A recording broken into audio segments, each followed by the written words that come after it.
Tom Cruise is more than just a movie star.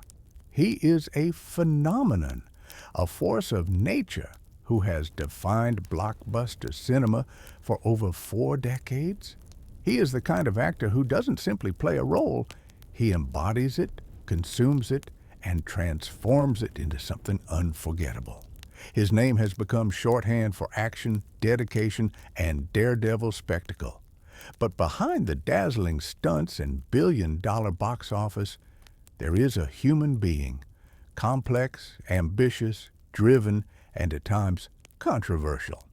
This is the story of a boy with dyslexia who grew up in a broken family, who once considered becoming a Catholic priest, and who ended up becoming one of the most famous men on earth. Tom Cruise's life is filled with triumphs and scandals, reinventions and risks, and a commitment to cinema that borders on obsession. Today, we'll dive into his journey, from the boy named Thomas Cruise Mapother IV to the legend we simply call Tom Cruise. So buckle up, because this isn't just a story about Hollywood. This is a story about a relentless pursuit of greatness, and about a man who never stops running, both on screen and off. Thomas Cruise Mapother IV was born on July 3, 1962, in Syracuse, New York. His childhood was marked by instability. His father, Thomas Cruise Mapother III, was an electrical engineer, and his mother, Mary Lee, was a special education teacher. The family moved frequently, living in Ohio, Kentucky, New Jersey, and Canada. Cruise later described his father as abusive, calling him a bully who left emotional scars.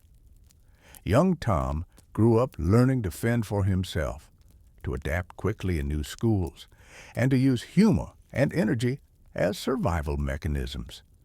Adding to his struggles was dyslexia, a condition that made reading and writing difficult. Tom often felt humiliated in school, branded as slow or lazy. But in reality, he was fiercely intelligent and resourceful, traits that would later fuel his acting career. In Canada, where the family lived for several years, Tom briefly flirted with the idea of becoming a Catholic priest. He attended a Franciscan seminary for a year, studying theology and contemplating a religious vocation. But his restless energy couldn't be contained by monastic life. He was destined for another stage. Back in the U.S. during high school, Tom stumbled into acting almost by accident. A teacher encouraged him to audition for the school play Guys and Dolls. To everyone's surprise, including his own, Tom was brilliant. His natural charisma lit up the stage.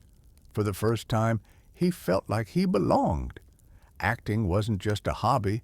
It became his escape from hardship and his gateway to possibility. But the path forward wasn't easy. His family remained financially unstable, and he had no connections in the entertainment world. Still, Tom had already developed 2 traits that would define his career: resilience and an almost insane drive to succeed. After graduating high school in 1980, Tom Cruise made the bold decision to pursue acting full-time. He moved to New York City with little more than determination and a few $100s in his pocket. Like so many aspiring actors, he worked odd jobs, went to auditions, and faced constant rejection. But there was something undeniable about him. Casting directors often remarked on his intensity, his piercing gaze, and his energy that filled a room. Even in auditions, he didn't just recite lines, he inhabited them. His first on-screen appearance was a small role in Endless Love, 1981, a romantic drama starring Brooke Shields. His part was tiny, but it got him into the industry.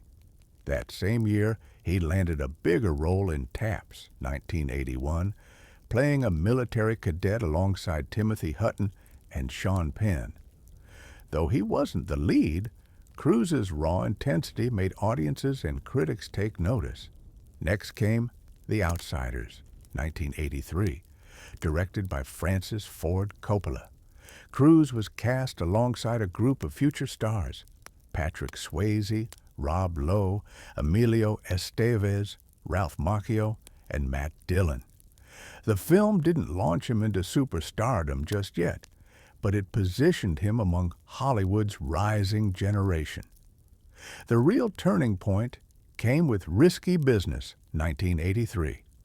As Joel Goodson, the suburban teenager who turns his house into a brothel while his parents are away, Cruise captured the spirit of youthful rebellion and entrepreneurial recklessness.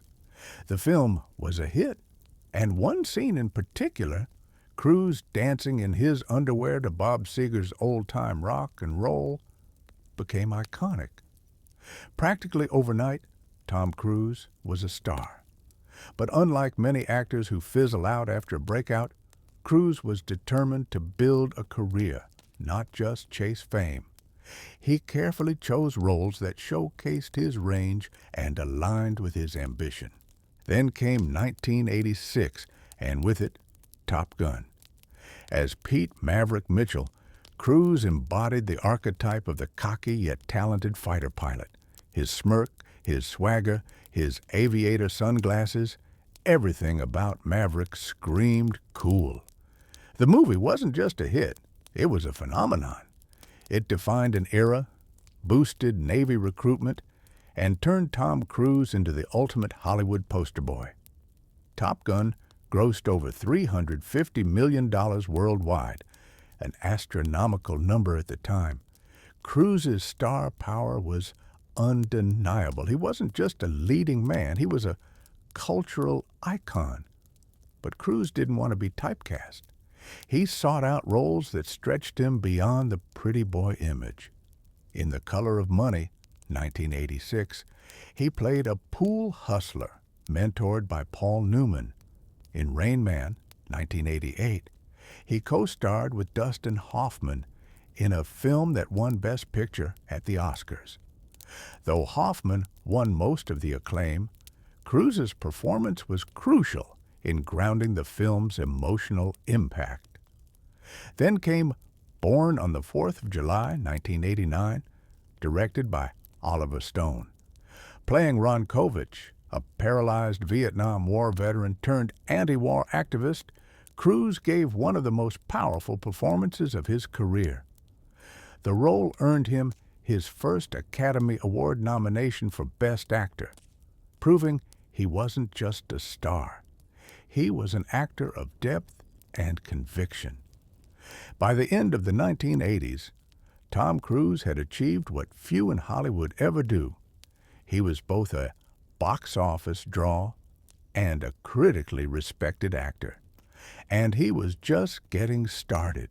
The 1990s were Tom Cruise's decade. He was everywhere, and he could seemingly do no wrong. In 1992, he starred in A Few Good Men alongside Demi Moore and Jack Nicholson. The courtroom drama produced one of cinema's most famous lines, "You can't handle the truth." Cruise's portrayal of Lieutenant Daniel Kaffee, a lawyer who grows from cocky rookie to principled defender, showcased his ability to hold his own against powerhouse actors. The next year, The Firm, 1993, solidified his dominance. Adapted from John Grisham's best-selling novel, it was another box office smash. But the defining moment of the 1990s came in 1996 with two back-to-back hits. First, Mission Impossible. Cruise not only starred as Ethan Hunt, but also produced the film, taking control of his career in a way few actors dared. The film's iconic wire-hanging scene became one of the most recognizable moments in action cinema. That same year, he starred in Jerry Maguire, directed by Cameron Crowe. As the sports agent who rediscovers his humanity, Cruise delivered a performance filled with charm, vulnerability, and passion.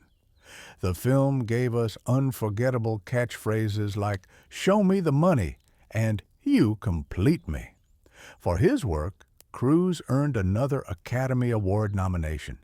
The decade closed with Magnolia, 1999, where Cruise played Frank T.J. Mackey, a motivational speaker oozing toxic masculinity.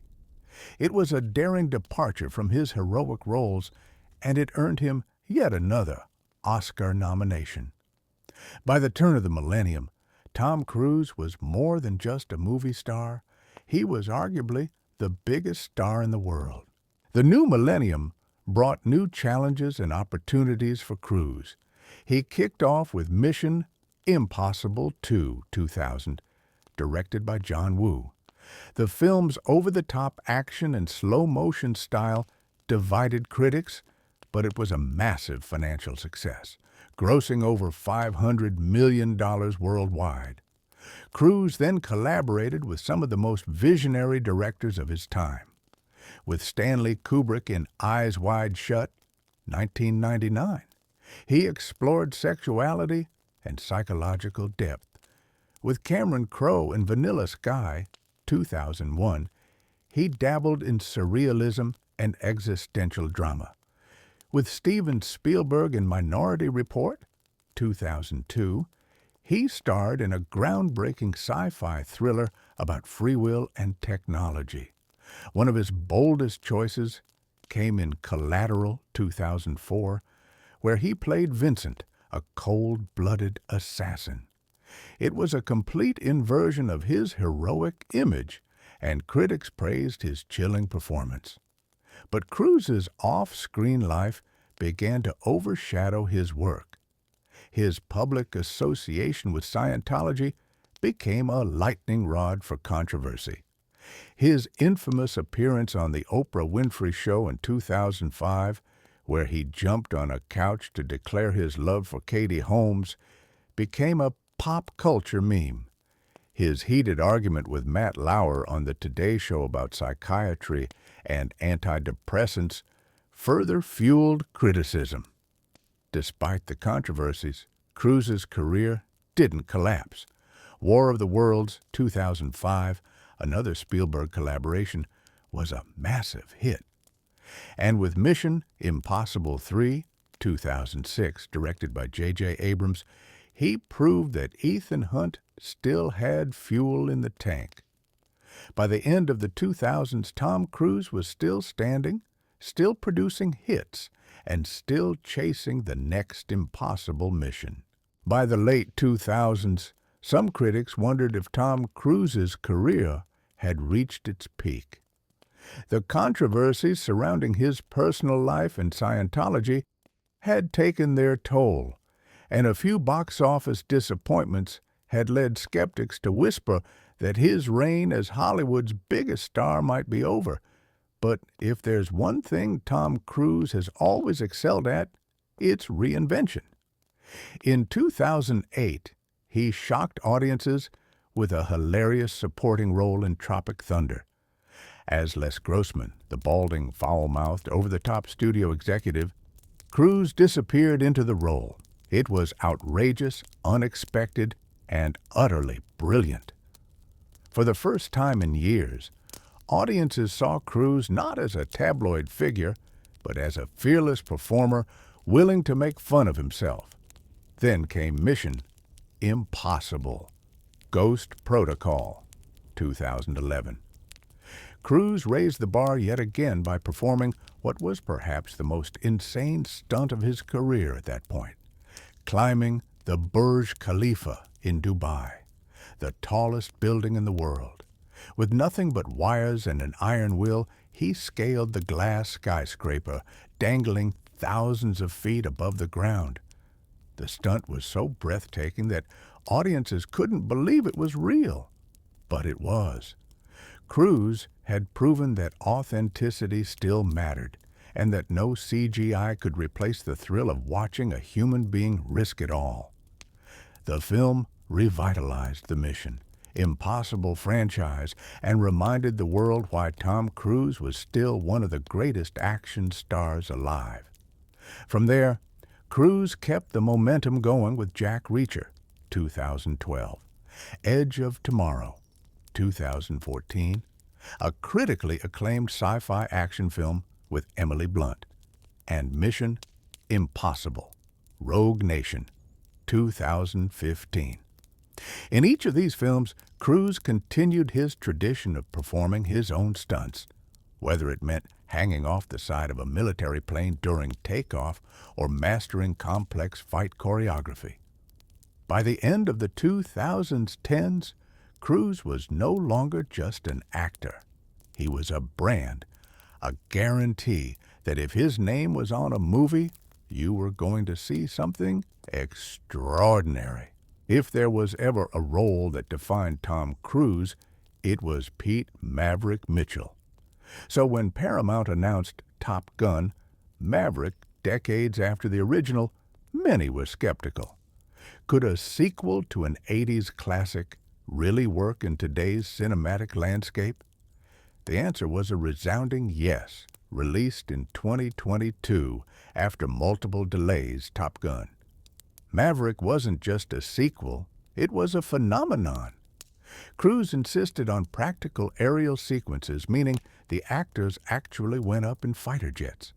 He personally trained his cast in G-force endurance, ensuring their reactions on screen were genuine.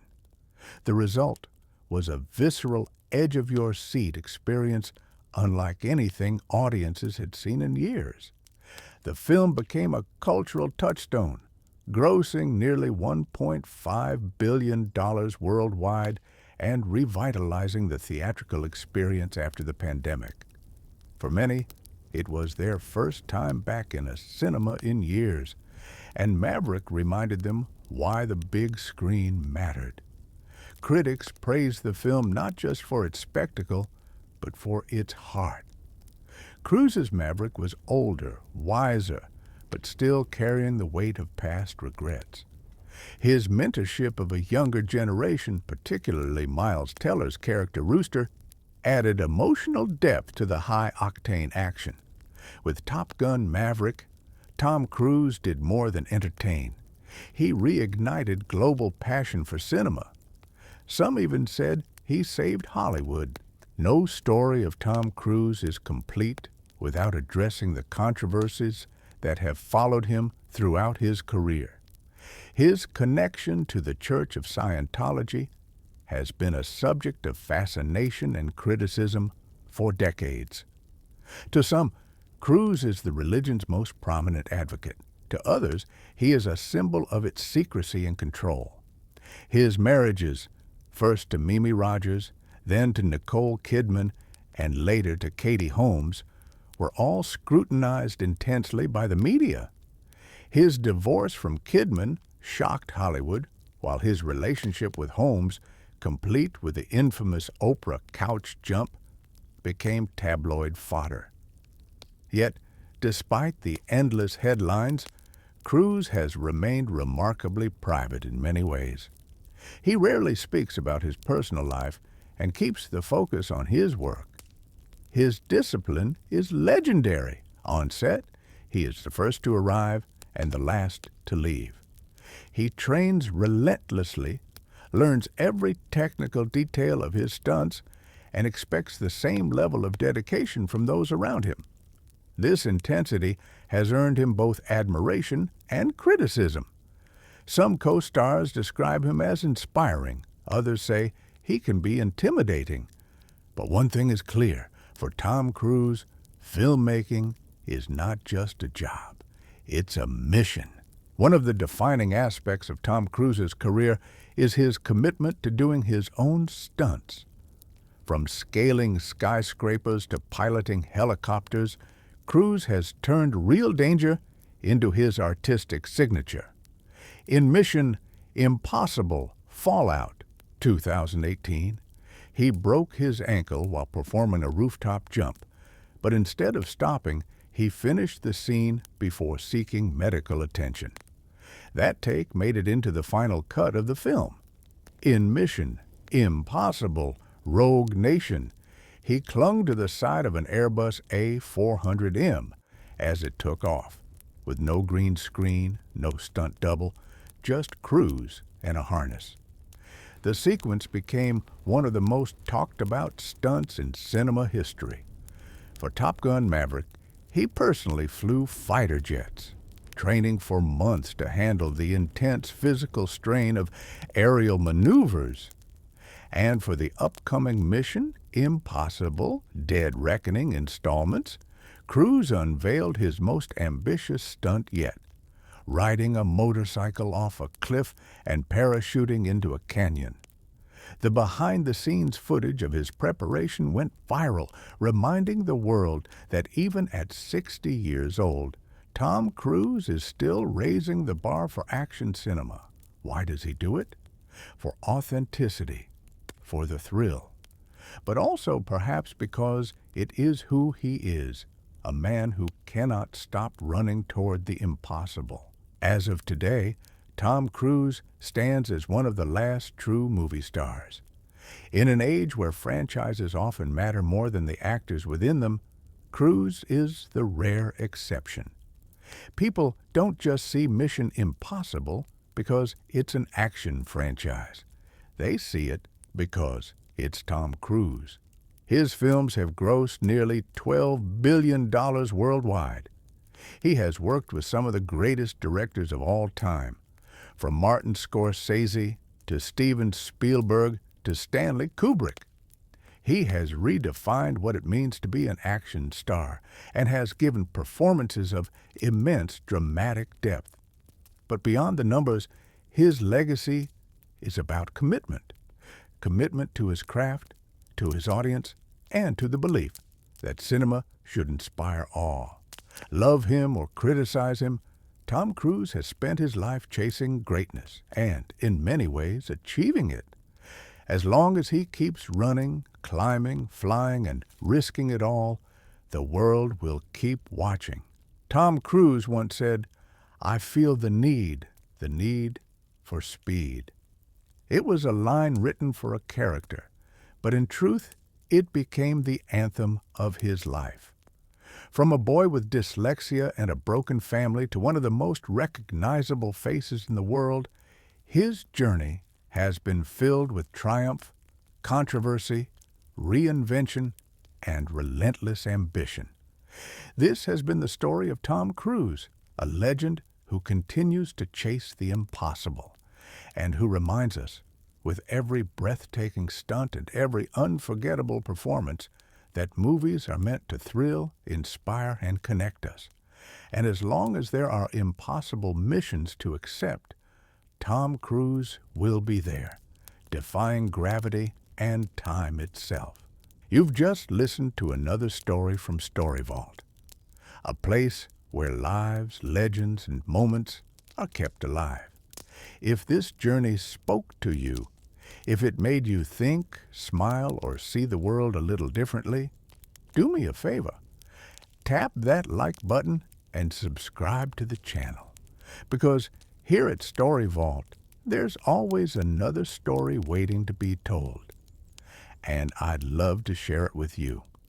Until next time, keep your curiosity alive. And I'll see you in the next story.